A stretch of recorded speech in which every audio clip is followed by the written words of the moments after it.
នៅពេលដែល channel របស់យើងគ្រប់ 1k subscriber ហើយយើងអាចស្នើសុំទៅ YouTube ដើម្បីបើក Community tab Community tab អនុញ្ញាតឲ្យយើងផុសជារូបភាពឬក៏ជា vote នៅលើ channel YouTube របស់យើងបានអញ្ចឹងដើម្បីស្នើសុំទៅបើក Community tab យើងចុចទៅលើរូប profile របស់យើងមកបាទបន្តមកទៀតយើងចុចទៅលើពាក្យថា Your Channel ដើម្បីចូលទៅ channel របស់យើងបាទហើយបន្តមកទៀតយើងសង្កេតមើលកន្លែង tab នេះគឺយើងមានតែពាក្យ home video playlist ហើយនឹង channel ហើយនឹង about យើងអត់ទាន់ឃើញមានពាក្យថា community ទេ community tab គឺអត់ទាន់បើកឲ្យយើងទេហើយបើយើងចុចនៅខាងក្រោមនេះវិញហូប create នេះសញ្ញាបូកហ្នឹងចុចមកគឺយើងឃើញតែពីរ option ទេគឺ upload video ហើយនឹង go live វាអត់មាន create post ទេណាបាទដោយសារយើងអត់ទាន់បើកអញ្ចឹងដើម្បីបើកយើងចុចនៅកន្លែងនេះបាទចុច3នេះមកបាទយើងចុចសញ្ញាចុច3មកហើយចុច share បាទបន្តមកទៀតយើងចុចទៅលើពាក្យថា copy link បាទដើម្បី copy URL របស់ channel របស់យើងទុកបាទ copy ហើយអញ្ចឹងយើងចុចទៅលើសញ្ញាចុច3ហ្នឹងម្ដងទៀតបាទដើម្បីឲ្យយើងទៅ save feedback ទៅគេបាទហើយយើងចុចទៅលើពាក្យថា help and feedback នៅខាងក្រោមនេះចុចហ្នឹងហើយវានឹងផ្ដល់ប្រអប់មួយដើម្បីឲ្យយើង search បាទអញ្ចឹងយើងចុចកន្លែង search ហ្នឹងមកហើយយើងវាយពាក្យថា community tab បាទ community tab ពេលដែលយើងវាយហើយវានឹងចេញ option ខាងក្រោមឲ្យយើងជ្រើសរើសអញ្ចឹងយើងអាចចុចទៅលើពាក្យថា interact with viewers on community post បាទចុចចឹងមកអញ្ចឹងនេះគឺជាដំណោះស្រាយមួយចំនួនប៉ុន្តែយើងមើលទៅវាអត់មានអាចរបៀបបើកអីទេបាទជួយអត់មានអីជួយយើងបានទេអញ្ចឹងយើង scroll ទៅលើវិញហើយយើងចុចទៅលើសញ្ញាចុច3ហ្នឹងម្ដងទៀតបាទចុចលើវាមកហើយមួយសារហ្នឹងគឺយើងចុចទៅលើខាងលើគឺពាក្យថា send feedback បាទអញ្ចឹងកន្លែងនេះប្រអប់នេះគឺយើងអាចវាយបាទ Dear YouTube tip បាទអញ្ចឹងយើងវាយផ្ញើសារទៅ YouTube ណាបាទហើយចុះបន្តមក I have completed 1000 subscribers on my channel បាទហើយយើងក្បៀសមួយមក but the community tab is not available បាទហើយយើងចុចមួយមកអូខេហើយយើងចុចបន្ត please have resolve these issues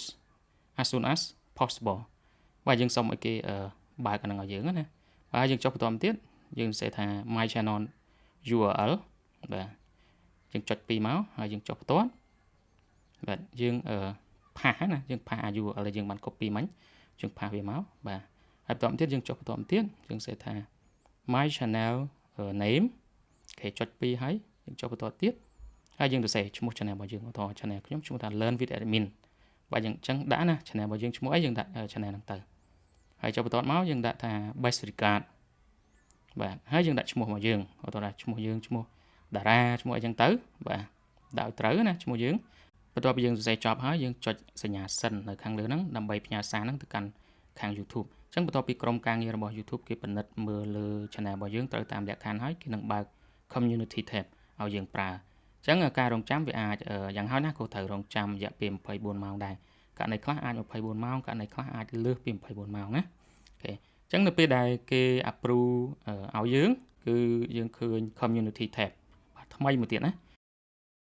អញ្ចឹងយើងចុចមកគឺចេញបែបនេះដោយសារយើងអត់ទាន់បានផុសអីទេ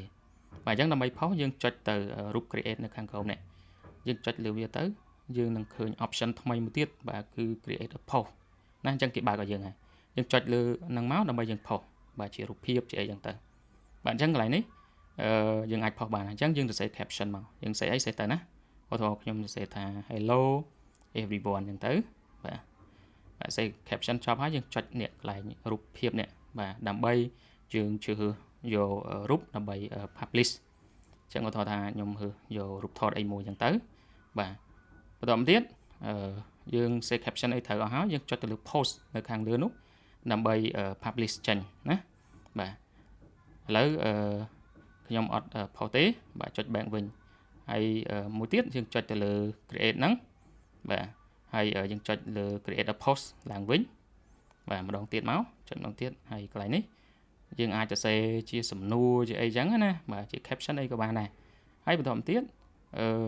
យើងចុចទៅលើនេះកន្លែងនេះកន្លែងរូប vote ណាកន្លែងហ្នឹងដើម្បីឲ្យគេជ្រើសរើសយើងផ្ដល់ជា option ឲ្យគេអញ្ចឹងយើងអាចសរសេរចម្លើយទី1ចម្លើយទី2របស់យើងមកបាទយើងសេអីសេទៅណាកន្លែងហ្នឹងឧទាហរណ៍បាទខ្ញុំដាក់ជាគំរូបាទ answer 1 answer 2អញ្ចឹងទៅដើម្បីយើងសួរសំណួរគេអញ្ចឹងទៅឲ្យគេជ្រើសរើសបាទជា option អញ្ចឹងទៅអញ្ចឹងយើងអាចដាក់បានកន្លែងនេះ option យើងអាចដាក់បានដល់ទៅ5 option ណាបាទឥឡូវខ្ញុំដាក់ធ្វើ4បានហើយបន្ទាប់ពីសរសេរចប់សពគ្រប់របស់ហើយយើងអាចចុចទៅលើពាក្យថា post នៅខាងលើហ្នឹងដើម្បី publish post របស់យើងឲ្យ subscriber ហើយនិង viewer របស់យើងគេបានឃើញអូខេបើចូលចិត្តវីដេអូនេះសូមចុច like វីដេអូសម្រាប់អ្នកដែលទើបតែចូលមកថ្មីអាចចុច subscribe ហើយនិងដាក់រូបកណ្ដឹងដើម្បីទទួលបានគន្លឹះក្នុងការធ្វើ YouTube ថ្មីៗបន្ថែមទៀតអរគុណសម្រាប់ការទស្សនាជួបខ្ញុំនៅក្នុងវីដេអូក្រោយៗទៀត